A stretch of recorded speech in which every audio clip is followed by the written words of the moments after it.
Salut à tous, alors vidéo du jour, aujourd'hui on va parler de Midjourney.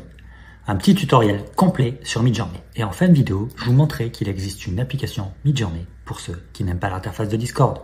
Tout de suite, allons sur mon écran. Comme vous voyez, nous sommes sur l'interface de midjourney.com et vous voyez l'interface très simple, très basique. Il y en a qui aiment, il y en a qui n'aiment pas, ça c'est un choix de tout le monde. Pour se connecter, il suffit de faire sign in. Et ensuite, ça va vous demander de synchroniser votre compte Midjourney avec votre compte Discord, tout simplement. Si vous n'avez pas de compte Discord, il suffit d'en créer un.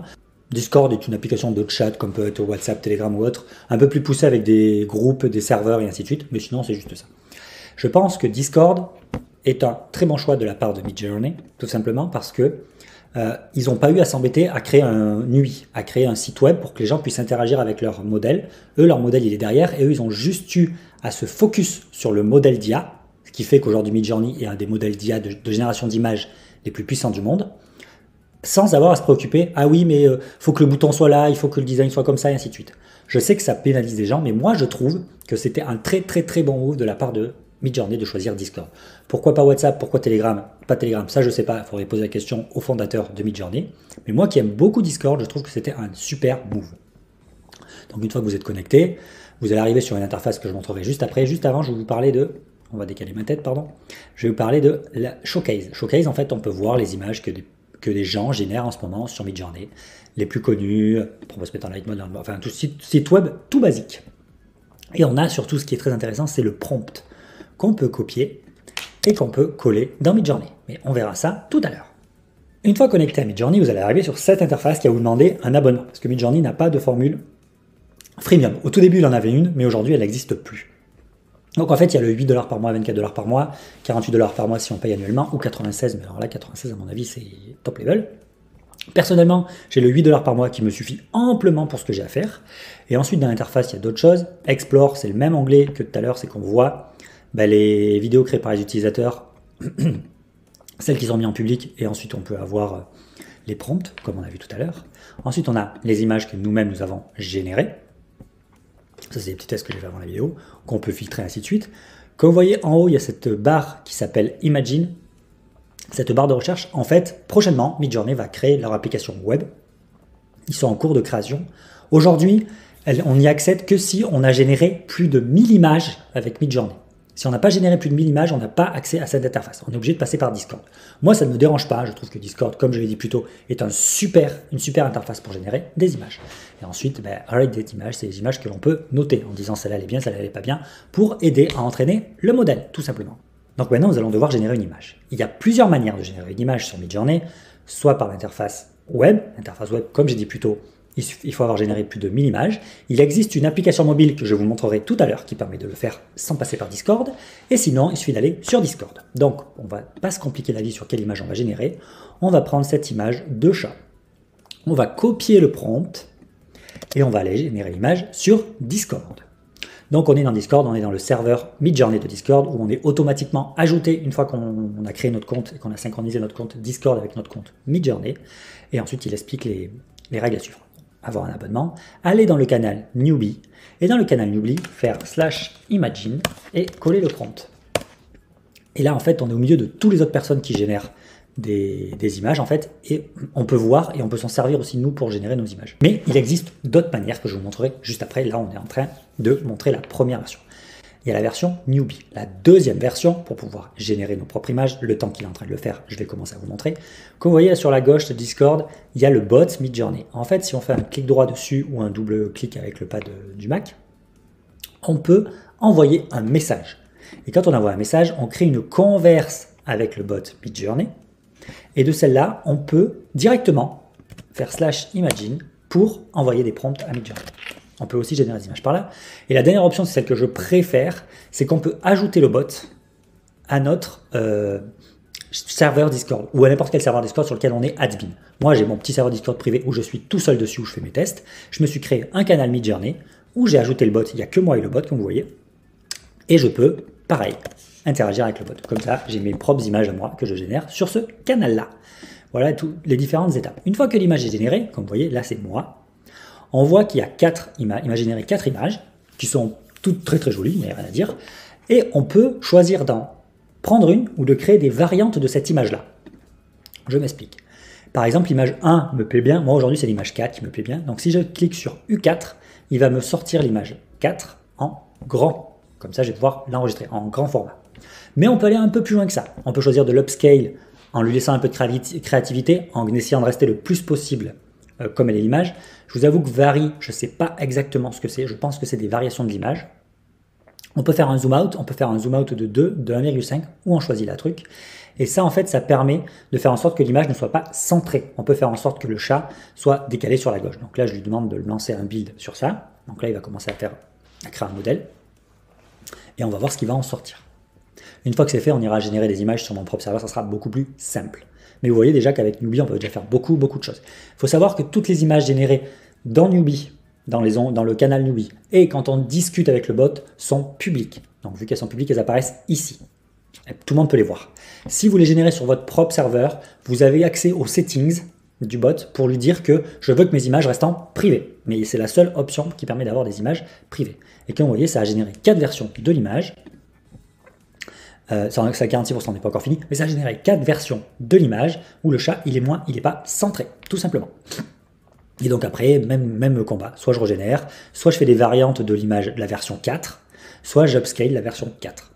Et pour vous montrer ce que c'est les variantes, tu vois, je peux revenir sur de mes modèles. Je voudrais avoir des variantes de la version 3, donc je lui propose de créer des variantes de la version 3, et là, il est en train de me le faire. Il est en train de commencer à générer l'image. Et donc, comme vous venez de voir, il m'a généré 4 variantes de l'image. Ensuite, pour pouvoir retrouver facilement toutes vos images générées, parce qu'au bout d'un moment, en fait, c'est dans le fil Discord, c'est un peu compliqué de retrouver les images qu'on a générées genre il y a 3 mois. Il suffit d'aller dans My Image et ça se met à jour. Et comme vous voyez, il y a toutes les images de chat qui sont postées, tout simplement.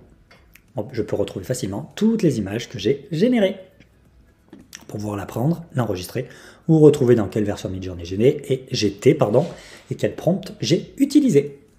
Donc on a ajouté le bot à notre propre serveur. On veut pouvoir changer de version de Midjourney. C'est possible, il existe plusieurs versions de Midjourney. Aujourd'hui on est en V6. Pour cela il suffit de faire /settings, entrée. Et comme vous voyez, on a plusieurs modifications. On peut choisir que l'image soit publique ou pas, sticky mode, turbo mode, on peut choisir le style qu'on veut et le modèle que l'on souhaite choisir. Soit le V6, soit le V6 en alpha. Le Niji modèle V6, c'est un modèle V6 orienté ça sort des images très style anime. Pour que vous voyez à peu près ce que c'est. C'est les images un peu comme celle-ci là, comme la fille en vert ou ça. Ça, je les ai générées avec le Niji Midjourney V6. Et ensuite, on peut remonter sur des modèles un peu plus anciens si on le souhaite. Comme ça, on a la liberté totale. Moi, je reste en V6, je reste avec ces paramètres-là. Et donc, maintenant que je suis sur mon canal à moi, de pouvoir générer une image pour vous montrer que ça marche aussi, je fais toujours /imagine. Je colle mon prompt. Alors, je vais faire une femme asiatique d'une trentaine d'années en photoréaliste Leica et on va utiliser le modèle V6, bien évidemment, comme il est paramétré. On lance l'image. Il met un petit peu de temps à le générer, mais vous voyez, ça va quand même assez vite. On commence à déjà avoir des résultats. C'est fini à 62%. Pour ceux qui se demandent où je le vois, c'est ici. 78%. Et là, la génération est terminée. Une fois qu'on regarde, on peut choisir quel modèle on a envie de pousser un peu plus loin. J'aime beaucoup la version 4. Je vais demander de me sortir la version 4 en version améliorée. Donc, il me la sort. Et ensuite, je vais lui demander de l'upscale. Et là, il part dans le build et il va m'upscale la version 4. Franchement, je trouve que c'est un super modèle. Il en existe d'autres. Je ferai d'autres vidéos dessus. Il y a DALL-E 3 qui est très connu vu qu'il est lié à ChatGPT. Il y a aussi Leonardo AI qui est super puissant comme modèle mais qui est beaucoup plus compliqué à utiliser que Midjourney ou DALL-E 3. Je ferai une vidéo spécifique là-dessus, peut-être même 2 parce qu'il est quand même très poussé comme modèle. Et continuons sur Midjourney. Comme vous voyez, il est en train de me générer l'image upscale de cette femme.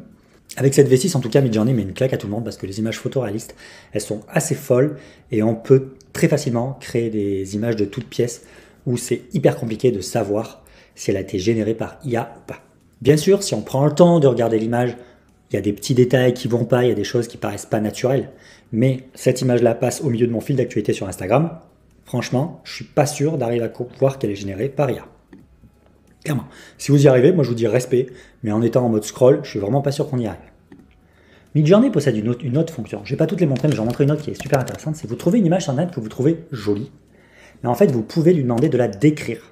Et en fait, ce qui est intéressant, c'est soit vous lui passez juste le lien, soit vous lui envoyez l'image. Et en fait, il va décrire l'image, comme ça, après, vous allez avoir un prompt qui va vous permettre que Midjourney génère l'image. Ça générera des variantes, ça ne générera pas copier-coller. Mais je trouve ça super intéressant. Il ne génère pas qu'un prompt, il en génère 4, vous allez tout de suite comprendre. Donc, je lui ai envoyé cette image-là. Je lui demande de me la décrire, donc j'ai fait /describe, pour ceux qui n'ont pas vu. Il est en train de réfléchir et il va me sortir le résultat. Donc, vous voyez, il y a l'image. Et là, il m'a généré 4 prompts. Je ne l'ai pas précisé plus tôt, mais Midjourney est quand même meilleur en anglais, tout simplement. Il arrive à comprendre quand on lui fait des prompts en français, mais on arrive à avoir beaucoup plus de détails, beaucoup plus de granularité dans ce qu'on dit si on parle en anglais. C'est pas très compliqué, vous inquiétez pas, c'est pas quand même de l'anglais de très très haut niveau. Donc, il y a 2 solutions ensuite pour régénérer l'image avec celle que l'on décrit. Soit on appuie sur un des boutons, donc 1, 2, 3 ou 4, ou on les génère tous, soit on copie-colle. Les deux font la même chose, c'est juste que si on appuie sur un bouton, on va avoir une pop-up de Discord nous disant « Attention, tout ce que vous avez dans ce formulaire va être compris par Midjourney ».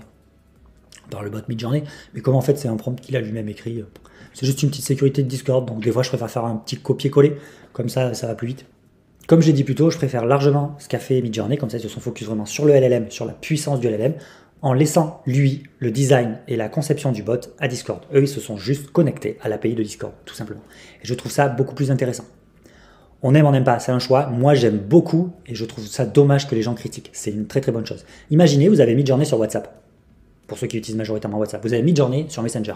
Vous avez Midjourney sur Telegram. Mais ChatGPT, en fait, ils ont recréé une interface style Messenger pour qu'on discute avec ChatGPT.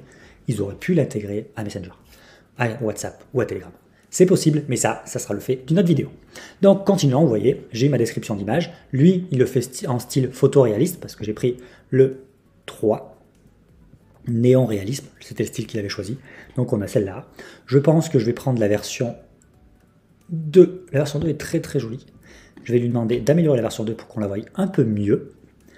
Et voilà le résultat. Midjourney est fou. Franchement, la version 6 de Midjourney, moi je la trouve magnifique. Vraiment, il n'y a rien à dire. Et donc pour continuer, pour aller plus loin, en fait, si vous avez du mal à écrire des prompts sur Midjourney, il y a 2 options. Soit vous allez dans le feed Midjourney et vous regardez ce que les gens ont fait dans la catégorie Top of the Day et vous voyez les descriptions que ces personnes ont mis, vous vous en inspirez.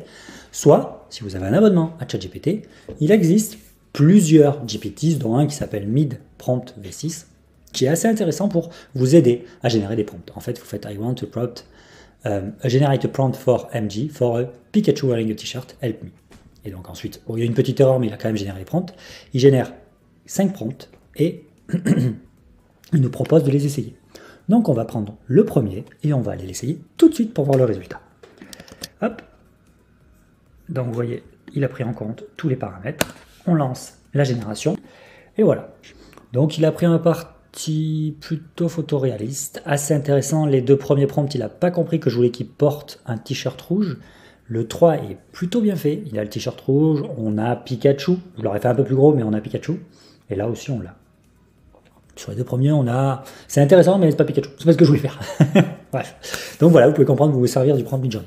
C'est pas la meilleure manière, mais c'est le temps d'apprendre à créer des prompts parce que Midjourney a quelques petits paramètres, style ça ou d'autres paramètres qui existent. C'est un peu de temps à les apprendre, ces trucs-là. Vous pouvez en fait les apprendre. Il y a une doc Midjourney qui est disponible ici. Je crois que c'est dans Community. Non, c'est pas là. Je me suis trompé, pardon. C'est dans View Help. Et là, on va atterrir sur la documentation. Et donc là, on est sur la documentation et on peut apprendre plein de choses. La documentation est vraiment à jour. Vous cherchez prompt et vous pouvez avoir quelques astuces sur comment créer des prompts Midjourney. Vous voyez les variations, à quoi ça sert, les commandes à utiliser, les paramètres qui existent. Il y a une liste de paramètres, aspect 2 tiers, no sky. Et là, on a tous les paramètres et ils expliquent à quoi consiste chaque paramètre. Maintenant, pour les plus curieux d'entre vous, nous allons passer sur mon iPhone pour que je vous montre l'application mobile qui existe pour pouvoir utiliser Midjourney sans passer par Discord. Une petite minute, si tu aimes cette vidéo, n'hésite pas à liker, à t'abonner et à laisser un commentaire, ça aide le référencement.